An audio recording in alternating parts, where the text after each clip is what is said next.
No ar, Educação em Diabetes, um programa da ANADI, a Associação Nacional de Assistência ao Diabético.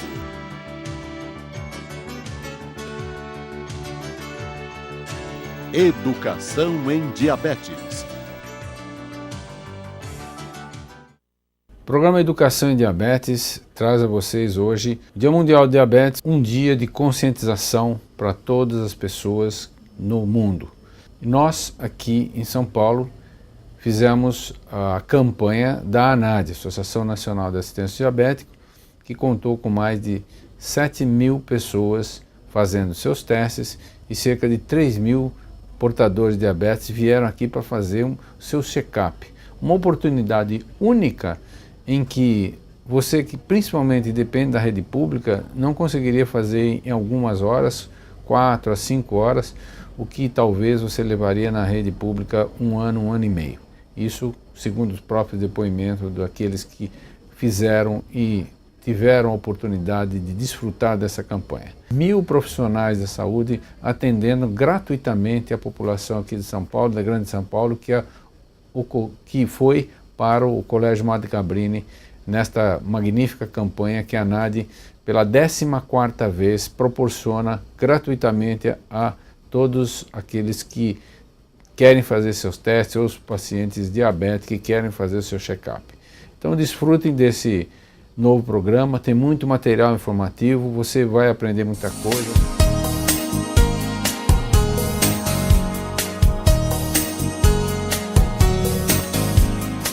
O problema no Brasil é a diabetes e a hipertensão, né? Normalmente essas doenças se apresentam associadas.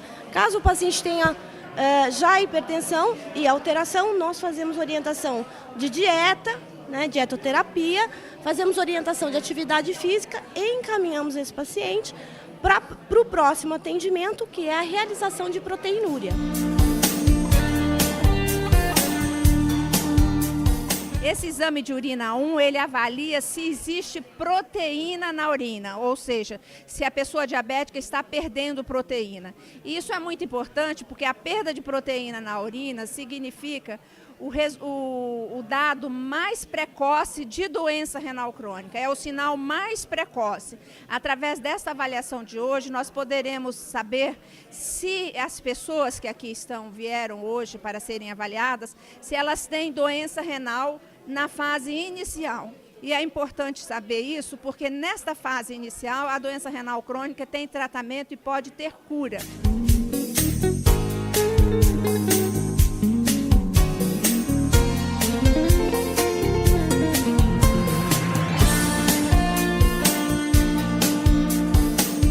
O objetivo é diagnosticar essas infecções na boca desses pacientes, fazer uma orientação de higiene bucal e orientá-los também quanto à importância do tratamento odontológico para estabilizar a glicemia num patamar mais compatível com a saúde geral.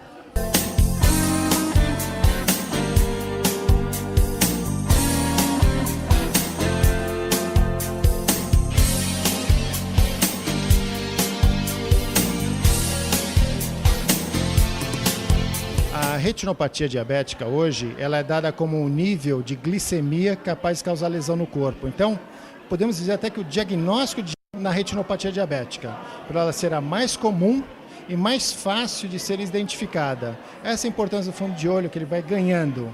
Além do mais, tratar uma doença que 95% pode ser evitada com exames simples que vocês viram lá atrás, ela é essencial para o controle do diabetes. Que encontrando essas fases que nós estamos tendo aqui, fases precoces, nós conseguimos evitar 95% dos casos de cegueira.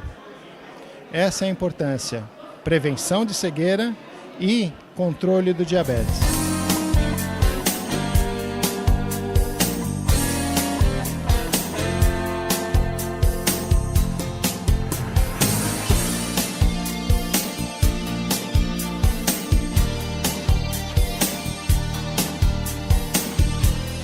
O paciente com colesterol alterado, ele é um grupo de risco para assumir a doença de diabetes, mas é principalmente uma consequência da diabetes. Como funciona o teste? É feita uma asepsia, que é uma passagem de álcool para limpar o dedo da pessoa, e aí é uma picadinha como se fosse a picadinha do teste de glicemia. Então, tem um disparo de uma agulha descartável, tem a coleta de sangue por uma fitinha que por capilaridade sobe essa quantidade de sangue, é colocada no aparelho, ao abaixar a tampa, em 180 segundos sai o resultado do valor do colesterol. É um teste pontual, porque se a pessoa estiver em jejum, é mais confiável para acusar ou não alguma hipercolesterolemia, uma dislipidemia. Mas ele serve como indicativo para que as pessoas procurem o médico e tenham a maior preocupação com a própria saúde, para encaminhamento ou para um controle que as pessoas façam anualmente.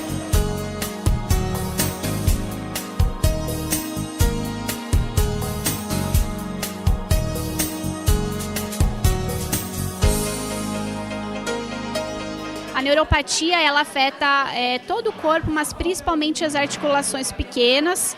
Essas articulações ficam rígidas e o paciente perde a mobilidade. Então, quando ele vai caminhar, o pé não consegue se adaptar bem ao solo, ele fica rígido. Isso gera uma série de alterações de sobrecarga.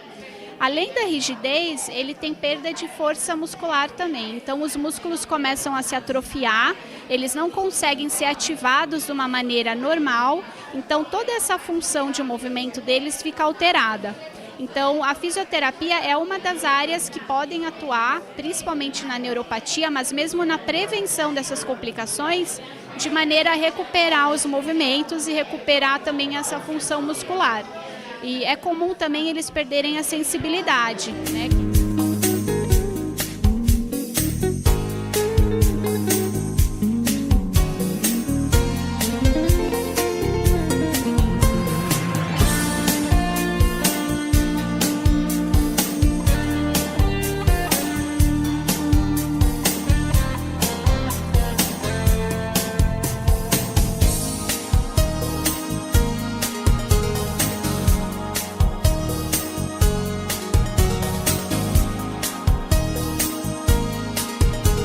Com esse teste, a gente consegue perceber e avaliar o paciente nos últimos 3 meses.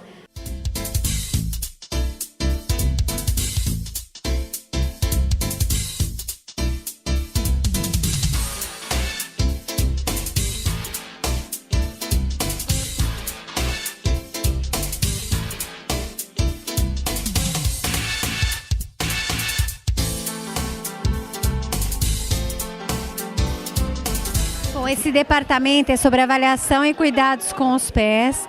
Ele é muito importante para a prevenção de uma das mais temíveis complicações do diabetes, que são as amputações. E ele tem por ênfase fazer um screening, ou seja, uma avaliação dos pés que podem ou não ser insensíveis. O maior problema do diabetes é o mau controle ou não controle metabólico. Então, a falta de controle metabólico pode levar a uma alteração da sensibilidade nos pés. Essa alteração da sensibilidade muitas vezes faz com que os pacientes não cuidem adequadamente dos seus pés, desde a higiene básica, a hidratação, a prevenção de micoses. Aí ele pode ulcerar por um sapato alterado, um sapato apertado ou alguma outra complicação. E desta forma ele tem uma infecção secundária a essa ferida. E é por isso que ele pode levar a uma complicação. Há também problemas vasculares correlacionados, que é o problema circulatório, e também estão atrelados ao cigarro, ao tabagismo, a dislipidemia, que são indivíduos que muitas vezes têm alterações de triglicéridos e lípides de um modo geral, e a falta de controle também do diabetes, levando a um quadro vascular periférico. Estamos aí representando a Sociedade Brasileira de Angiologia e Cirurgia Vascular, que montou uma parceria com a ANAD para efetuar essa supervisão dos profissionais aí que mexem na área de podologia, né, para avaliar a parte circulatória, como é que está a circulação periférica desses pacientes, que acaba sendo algo de extrema importância. O pé em risco é um pé neuropático ou um pé com falta de circulação.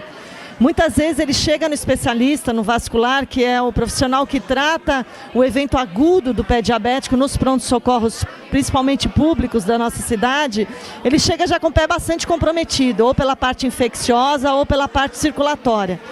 E aí, muitas vezes, a gente acaba tendo que tirar uma parte do pé, ou até mesmo perde o membro todo. E muitas vezes, por falta de orientação, ou por falta de um atendimento inicial fundamental, né, de importância, para evitar que o paciente chegue no especialista já com o pé todo comprometido, que é, na verdade, a nossa realidade.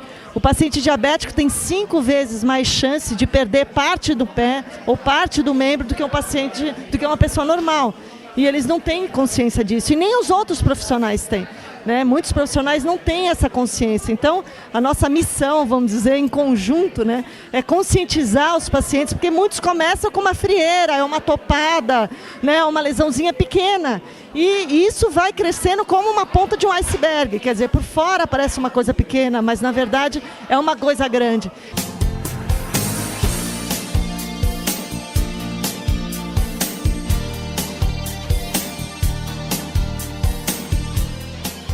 Então, o paciente pode fazer em casa alguns exercícios simples que ajudam bastante a prevenção da neuropatia diabética. Então, são alguns exercícios de fortalecimento e mobilidade da musculatura dos pés. Então, exercícios como fazer círculos com os pés, levar o pé para cima e para baixo, massagear os pés todos os dias, ajudam bastante na prevenção da neuropatia. Então aqui ela está mostrando alguns exercícios como massagear os pés todos os dias para relaxamento da musculatura. Também é importante uma opção de massagear os pés com alguma bolinha que a pessoa tem em casa, para frente e para trás os movimentos. O próximo exercício é a pessoa colocar algodões no chão e pegar com os dedos os algodões para fortalecer as musculaturas mais profundas do pé. O próximo exercício que ela está mostrando é de fazer exercícios circulares com o pé para trabalhar a amplitude de movimento do tornozelo.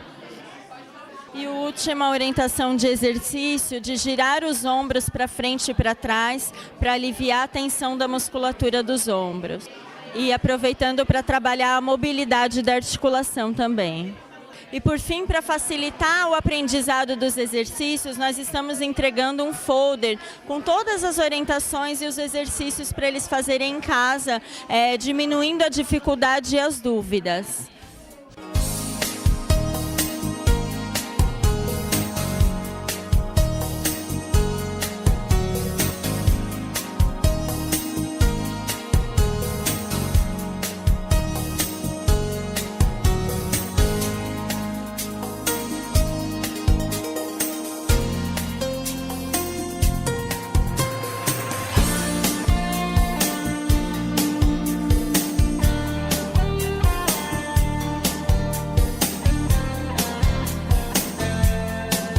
A pirâmide alimentar é um objeto gráfico onde exprime a qualidade e a quantidade dos alimentos que devemos inserir no nosso cardápio. O paciente diabético também pode se basear na pirâmide para poder fazer uma alimentação saudável. Cada vez mais que eu subo na pirâmide, significa que esse grupo fornece menos energia e não é tão nutritivo para a nossa alimentação.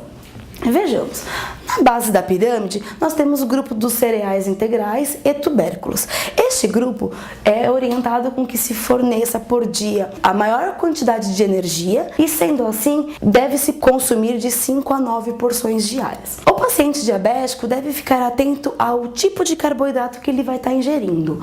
Neste grupo temos os carboidratos simples e os carboidratos complexos.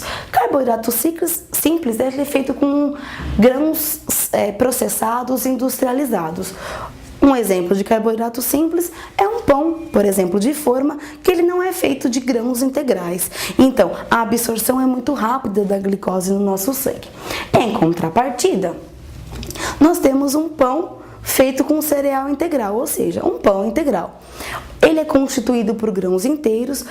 Obviamente, quando fornecer a glicose para a corrente sanguínea, esses grãos deverão ser triturados e, com isso, menos glicose vai para a corrente sanguínea. Deste jeito, não teremos pico da glicose no sangue. Óbvio, se desse jeito não tendo pico da glicose no sangue, o paciente diabético vai controlar mais facilmente sua glicemia. No próximo nível da pirâmide é o grupo das hortaliças e frutas. Esse grupo é um grupo que maior fornecedor de vitaminas e minerais, então deve sim estar muito inserido na nossa alimentação. Quando falamos do grupo das frutas, devemos ingerir de 3 a 5 porções diárias. O paciente diabético não deve esquecer que as frutas possuem frutose, que é o açúcar natural da fruta. Então, não é um alimento que pode ser consumido à vontade, porque se tem frutose, quando convertemos na nossa corrente sanguínea, vira glicose. E, como todos os alimentos, porém as frutas, por terem frutose, a concentração é maior. O terceiro nível da pirâmide é o grupo do leite e seus derivados, carnes, ovos e leguminosas. No grupo das carnes, devemos e podemos consumir todos os tipos de carne, desde que ela seja uma carne magra e não tenha pele, não tenha gordura aparente, né? Então, por exemplo, um bife médio, um filé de frango médio fazem parte deste grupo. E por fim encontramos, o último grupo da pirâmide que se encontra no topo. É o grupo dos doces, gorduras e as oleaginosas. Quando a gente fala em doce, o açúcar não deve estar presente na sua alimentação se o paciente não tem um autocontrole dessa ingestão, né? Então, com certeza, os doces devem ser os doces sem adição de açúcar. Então, o paciente pode comer, por exemplo, uma fatia deste bolo, desde que ele não tenha adição de açúcar e que ele faça parte de um plano saudável de alimentação, né? E o que a gente não pode esquecer que a água também deve estar incluso nessa pirâmide, né? Eu não tenho um local próprio nessa pirâmide, mas a gente diz que a gente banha a pirâmide com muita água. Fazer reposição hídrica, então o paciente precisa se hidratar, então 1,5 litro é necessário pelo menos para repor as perdas diárias. Então, fazer uma alimentação saudável, então englobando todos os níveis da pirâmide, perante um auxílio de um profissional educador físico, então fazendo uma atividade física diária, deixando de ser sedentário, ingerindo líquidos e fazer o consumo adequado de todos os níveis da pirâmide perante um plano de alimentação, permite um ótimo controle da glicemia do paciente diabético. Aconselhamos ter um profissional acompanhando o paciente, um nutricionista, né? Então, para poder fazer o cálculo das necessidades energéticas diárias, podendo englobar nesse cardápio todos os alimentos da pirâmide.